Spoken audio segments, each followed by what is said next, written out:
Keep doing just great, man. Keep doing what you're doing, Ryan. Yeah, but let's talk. Well, last topic, man. So the Denver Broncos went up for sale. Yeah. You know, it was a lot of rumors that Jay-Z might be buying them, but ultimately, yeah, okay, right. That'd be a day.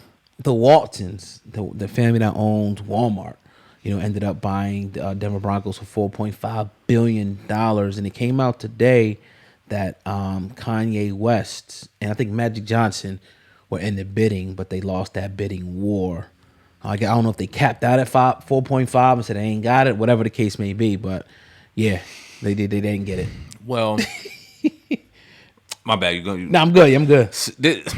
Now this is how this will go to show you how NFL don't want black owners in the NFL, because even the Waltons, who own Walmart and I'm sure Sam's and all these, they're a power family in this world, right?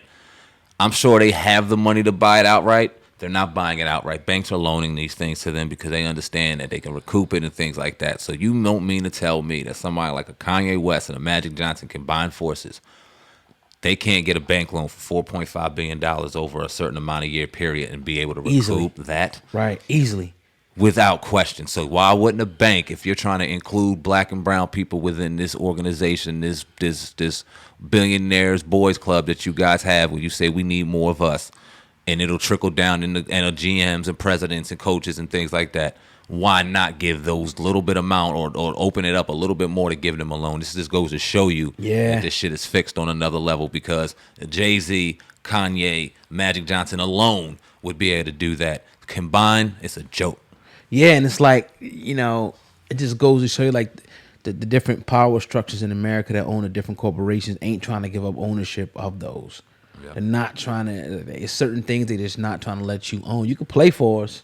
You could even coach for us, and maybe sometimes you could be like a GM. You got a lot of black GMs and things like that. But as far as ownership, hell no. Now I do think this is going to change eventually as time continues to move forward. Like you look at things like the NBA, that's changing. You know what I mean? You could see, I think it's like half of the coaches in the NBA is now black. Yeah, 50%. Right. So, it looks like the guard is beginning to change. So hopefully we can see that in the NFL. Then people could be moving more up the ladder into ownership. Because now we got some billionaires. Like LeBron just crossed over. Diddy's going to cross over soon. You got Dre. You got Yeezy. You got Rihanna, Jay-Z. Yeah. So the numbers are starting to get there. You're probably going to have another 10 in the next 10 years or more. So like we starting to get so why not? I would love to see Jay-Z own a team. I would love to see this person, own a team. I would love to own a team one day if I ever got to that status. Fact. You know what I'm saying? But yeah, you got to open up the door, man. We coming, man. We coming for the ownership. We coming for all of that. But like you said, it goes to show you that they're going to pick who they want in these positions. And then they even pass them down, like the Eagles owner, which is, I think, is a pretty good owner. Mm-hmm. And I mean, runs a good organization. He's grooming his son now to come in. So they're keeping this shit in the family. Do you remember the owner prior to Lori? I forgot, because he bought that when we were young. For cheap, yeah. I forget his name. I forgot his name too. Yeah. But I was thinking, just goddamn, like these teams don't come up open. Not often, right? Hell no. And then, like you said, they bred them to pass these motherfuckers down from generation to generation. You know what I'm saying? So all we need is that one, and they are not going to make that easy, man. But like you said, there's so many other billionaires coming around. You see, it's come cropping. KD's going to be a billionaire soon. Steph's going to be a billionaire soon. It's some billionaires on their way up and coming. You would have seen Deshaun if he wasn't fucking all these hoes in the goddamn massage parlor. But yeah, because these contracts is getting bigger. Yep. And bigger in the NFL now. I mean, it's like crazy.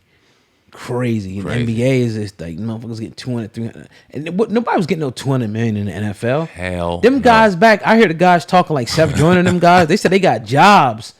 They got jobs in the off season. They was giving their bodies up too. Yeah. They ain't deserve to get no goddamn jobs. They was killing themselves. They was getting jobs in the off season and shit. And they used to use training camp to get back in shape because nobody would work out in the off season. Right. It was like literally the off season. Now it's full time. These dudes is making millions and millions of dollars. But don't be fooled by that too, because as much guys is making that much, you got guys that ain't making nothing. $30,000, $40,000 a month. Yeah. Which it seems like a lot, but not when you're in the fucking NFL. Yeah, and depending on where you live and the taxes behind where you live and the lifestyle, that shit ain't a lot, man. So to do what they're doing. Yep. Hey, you just gotta be smarter about it. And at the end of the day, the NFL needs to we need to see what happens. Hopefully we can get some more people in line so where we can make a little more noise with that ownership shit. But we'll see. Yeah, man.